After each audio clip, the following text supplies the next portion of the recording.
नमस्कार दोस्तों, आज के इस वीडियो लेसन में आप सबका बहुत बहुत स्वागत है।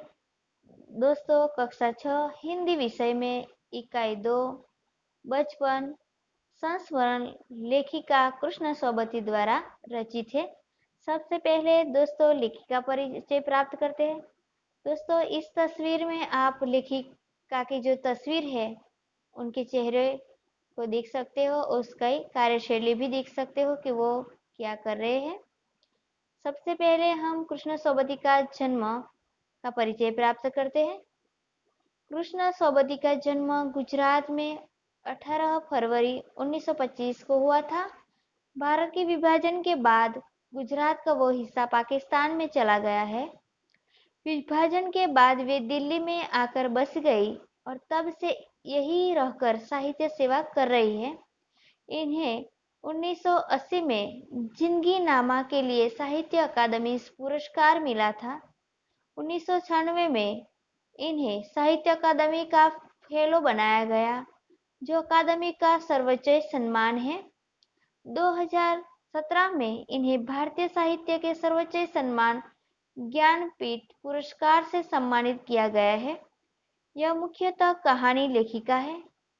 इनकी कहानियां बादलों के घेरे नामक संग्रह में संकलित है। इन कहानियों के अतिरिक्त इन्होंने आख्यायिका यानी फिक्शन की एक विशिष्ट शैली के रूप में विशेष प्रकार की लंबी कहानियां का सृजन किया है। सृजन यानी सर्जन जिसको हम कहते हैं, जो औपन्यासिक प्रभाव उत्पन्न करती है। ये लड़की, डार से बिछुड़ी, यारों की यार, तीन पहाड़ों जैसी कथाकृतियां अपने इन विशिष्ट आकार प्रकार के कारण उपन्यास के रूप में प्रकाशित भी है। इनका निधन यानी मृत्यु 25 जनवरी 2019 को एक लंबी बीमारी के बाद सुबह 8:30 बजे तक निजी अस्पताल में हो गया। आइए दोस्तों, अब लेखिका कृष्ण सोबती की प्रकाशित रचनाएं देखते हैं। कहानी संग्रह बादलों के घेरे 1980, लंबी कहानी आख्यायिका यानी उपन्यासिका, एक डार से बिछुड़ी 1958, दो मित्र मरजानी 1967, तीन यारों की यार 1968, चार तीन पहाड़ 1968, पाँच ए लड़की 1951, छह जैनी मेहरबान सिंह 2007, चलचित्रीय पटकथा मित्रों मरजानी की रचना के बाद ही रचित, परंतु 4 दशक बाद 2007 में प्रकाशित। उपन्यास की चर्चा करते हैं। एक सूरजमुखी अंधेरे के 1972, दो जिंदगी नामा 1989, तीन दिलो दानिश 1993, चार समय सरगम 2005, गुजरात पाकिस्तान से गुजरात हिंदुस्तान 2017 निजी जीवन को स्पर्श करती औपन्यासिक रचना है। अब विचार संवाद संस्मरण की बात करें। एक, हम हसमत 3 भागों में विभाजित है। दो, सोबती एक सोहबत, तीन शब्दों के आलोक में, चार सोबती वेद संवाद, पांच मुक्तिबोध एक व्यक्तित्व सही की तलाश में 2017, छह लेखक का जनतंत्र 2018, सात मार्फत दिल्ली 2018। दोस्तों, अब हम शब्दार्थ की समझूती भी प्राप्त कर लेते हैं।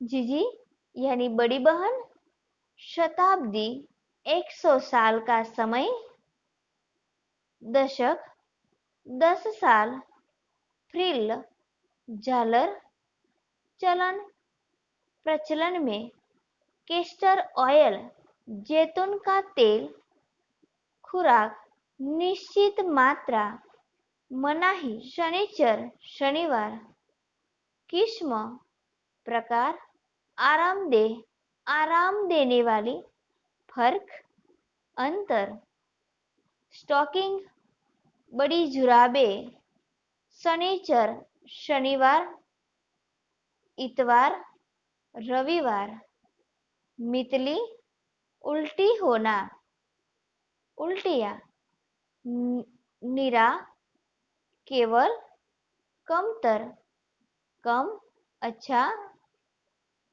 खिजाना, क्रुद्ध होना,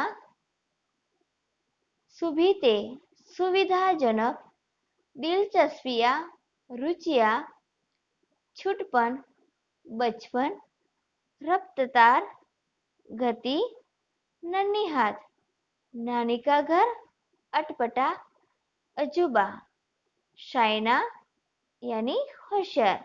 दोस्तों, हमने अभी समानार्थी शब्दार्थ देखे। अब हम इकाई 2 बचपन के ही शब्दार्थ सहित समझूती प्राप्त करते हैं। तो आइए इस इकाई का पठन करें। चलिए दोस्तों, अब इस इकाई का सारांश प्राप्त करते हैं। लेखिका के बचपन के संस्मरण और वर्तमान समय का बदलाव। बचपन में इतवार की सुबह लेखिका अपने मोजे धोती थी, फिर जूतों पर पॉलिश करके उसे कपड़े या ब्रश से रगड़कर चमकाती थी। समय में कितनी दूरी हो चुकी है, इस बात के लिए लेखिका उदाहरण देती है। तब उन दिनों रेडियो और टेलीविजन की जगह कुछ घरों में ग्रामोफोन होते थे। पहले कुल्फी होती थी, अब आइसक्रीम हो गई। कचौड़ी समोसा अब पैटीज में बदल गया है। फालसे और खसखस के शरबत के स्थान पर कोक और पेप्सी जैसे शीतल पेयों ने ले लिया है। उनके समय में कोक नहीं, लेमनेड, पिंटो मिलती थी। चश्मा क्यों लगाना पड़ा? चश्मा लगाने पर उनके चचेरे भाई उन्हें क्या कहकर चिढ़ाते थे, वह यह भी लेखिका ने कहा है। रात में टेबल लैंप के सामने बैठकर पढ़ने के कारण मेरी नजर कमजोर हो गई थी, इस वजह से उन्हें चश्मा लगाना पड़ा। उनके चचेरे भाई चश्मा लगाने पर उन्हें छेड़ते हुए कहते थे, आंख पर चश्मा लगाया ताकि सूझे दूर की यह नई लड़की को मालूम सूरत बनी लंगूर की। सूझे दूर की यह नई लड़की को मालूम सूरत बनी लंगूर की। लेखिका अपने बचपन की जो चीजें मजा लेकर खाती थी उनके बारे में बताती है। बचपन में चॉकलेट को बड़े मजे से खाती थी। मुझे सप्ताह में एक बार चॉकलेट खरीदने की छूट थी। चॉकलेट को साइन बोर्ड पर रख देती थी, फिर बिस्तर पर लेटकर मजे से खाती थी। कुछ प्रमुख फल काफल और चेस्टनट्स था। लेखिका के बचपन में हवाई जहाज की आवाजें, घुड़सवारी, ग्रामोफोन और शोरूम में शिमला कालका ट्रेन का मॉडल ही आश्चर्यजनक आधुनिक चीजें थी। जबकि आज के समय में आश्चर्यजनक आधुनिक चीजें computer, television, internet, mobile, robot, metro train, motor car, bike आदि बच्चों का आकर्षित करती है। उनका अंतर बताती है। सन 1935-40 में लगभग लेखिका को बचपन शिमला में अधिक दिन गुजरा। उन दिनों के शिमला विकसित होने लगा था। वह रेस्टोरेंट, मॉल, अच्छी दुकानें आदि खुली गई थी।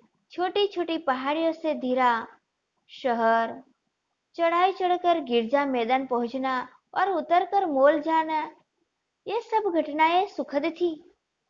संध्या के समय धुंधले के में गहराते पहाड़, रिज पर बढ़ती रौनक, मॉल की दुकानों की चमक और सैकडल पाइट, ये सब शिमला की खूबसूरती की झलक दिखाते हैं।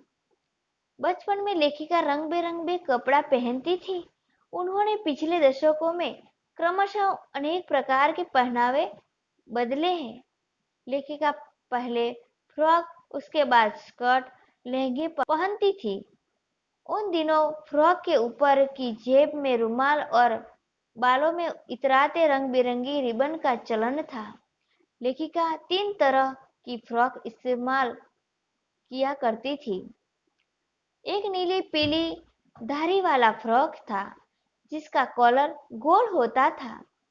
दूसरा इसके गुलाबी रंग का बारीक चुन्नट वाला घेरदार फ्रॉक था जिसमें गुलाबी फ्रिल लगी होती थी।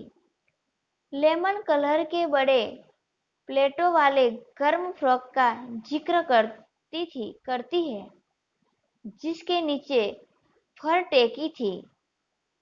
टोपी के संबंध में लेखिका सोचती थी, बचपन के दिनों में सिर पर टोपी लगाना पसंद करती थी। इनके पास उनके पास कई रंगों की टोपियां थी। उनका कहना है कि सिर पर हिमचली टोपी पहनना आसान था, जबकि आज के समय में सिर पर दुपट्टा रखना थोड़ा कठिन काम हो गया है। बचपन में लेखिका रंग बिरंगी पोशाकें पहनती थी, जैसे पहले फ्रॉक, उसके बाद स्कर्ट, लहंगे इत्यादि। वर्तमान परिवेश में वे चूड़ीदार पंजाबी और ऊपर से घेरदार कुर्ता पहनती है।